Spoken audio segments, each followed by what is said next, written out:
Get your ass to the coffee club. Get your ass to the coffee club. Get your ass to the coffee club. Let me tell you right now. What's going on, everybody? Welcome out to PremWhite&Blue.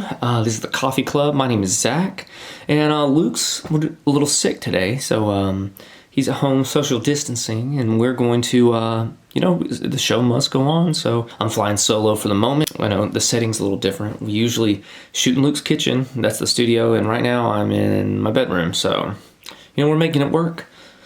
But yeah, anyway, starting it off, we got week 3 of the Premier League. We got Crystal Palace 1, Everton 2.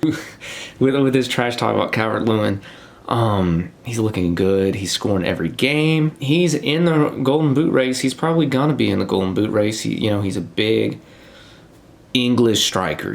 Just bullying people, but he's quick too. Finishing everything. He's a looking killer. Ancelotti's got those boys playing some good football. Jameis killing it, and Allen and Decore in the midfield. I mean, they're just crushing people.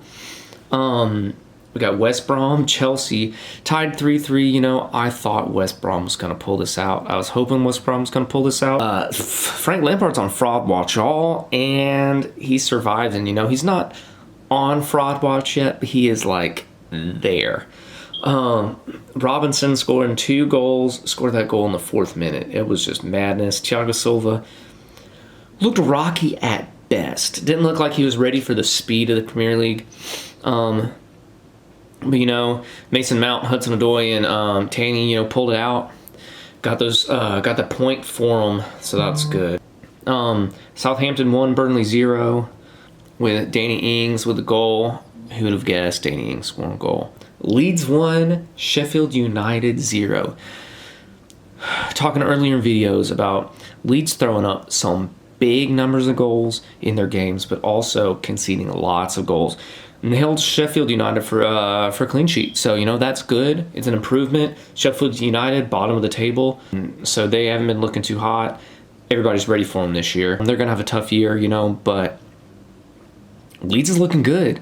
And I think Bielsa and Leeds are taking on Man City next week. So that is going to be a tough game for Leeds, but it's going to be a cracker because, damn, that's just going to be some top 8 class football, and I'm looking forward to it. Tottenham 1, Newcastle 1. They need to do something with this handball rule. I mean, Andy Carroll is going for headers, heading the ball down people's arms. That's stupid. And no one's reaching for the ball like that. If the ball... That's not a handball. That's stupid. Get it out of here. We don't need to be like Serie A, where they're diving, slide tackling with arms behind their back. That's dangerous for the person sliding, trying to tackle. It probably makes it more dangerous for the person with the ball too, because you can't control yourself near as good. Tottenham's got United next week, so I'm hoping Gareth Bale's back, just because I want to see him play in the Premier League. And obviously, I'm going to watch the United-Tottenham game. And I hope it's going to be a good game. I'm sure it's going to be a good game. Hopefully, United decides to show up, but that's another story. Man City 2, Leicester 5. Ooh. Mahrez scored a banger right at the very beginning. And then giving up 3 penalties for Jamie Vardy to eat 2 of them, and then Tielemans scoring 1. Jamie Vardy with the hat trick. James Maddison with a banger. Nathan Ake scoring a header for City. When are we going to start considering Jamie Vardy one of the best strikers in the world? Because he's consistently a top striker in the Premier League. Every year. Since Leicester's wonder season, he's been killing it. And he's mean as hell. He gets stuck in. He just goes as hard as possible. He doesn't give up. He's constantly trying. And he's dangerous. He can finish anything. He's got volleys. He had that nasty heel flick. He can curl a shot.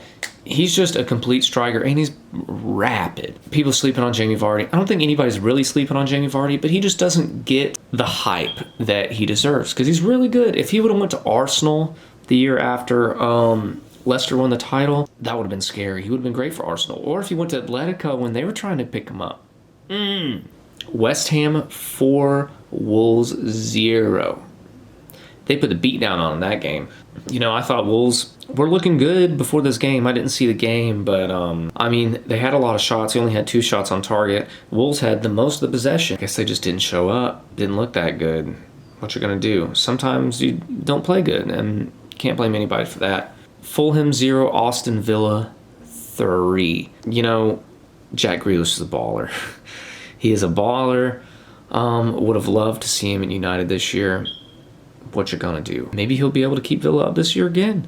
I don't know. Liverpool 3, Arsenal 1. I watched this game with Luke. You can't be mad. Even if you're an Arsenal fan, you can't be mad with that show up. 3-1. Liverpool's on fire this year.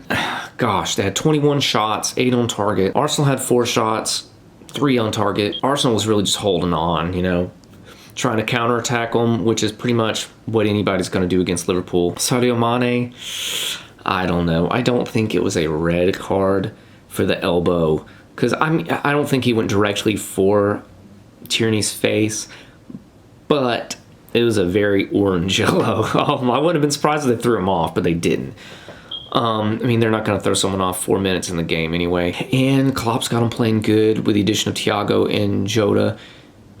They're going to be tough for anybody. I'm expecting them to do really well in Europe this year. Last but not least, I saved this. I know this was the first game. I saved it till the very end to complain about it. Manchester United 3, Brighton 2. United looked like absolute shit.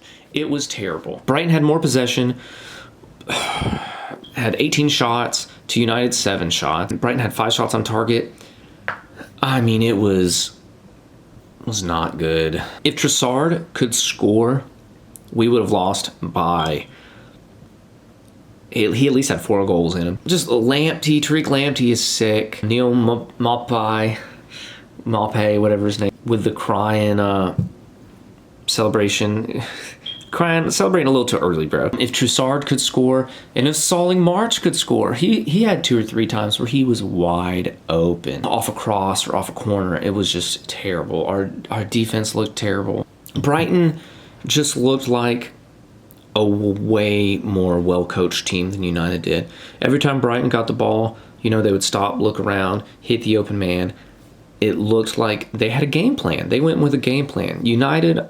Sometimes I don't think they ever go in with a game plan. It was just bad. All-round play was bad. Bruno Fernandes giving a penalty away. And scoring the penalty, I don't think he thinks he's got 26 penalties in a row or something like that. He hasn't missed a penalty, which is insane.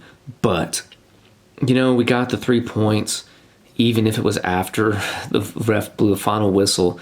They brought him back out there, let him score the penalty, and got the 3 points. Anyway, y'all, the show must go on. Sorry it was a little different this week. But, doing what I can. So hopefully y'all enjoyed it, and I'll see you next week bright and early. Thanks. Get your ass to the coffee club. Get your ass to the coffee club. Get your ass to the coffee club. Let me tell you right now.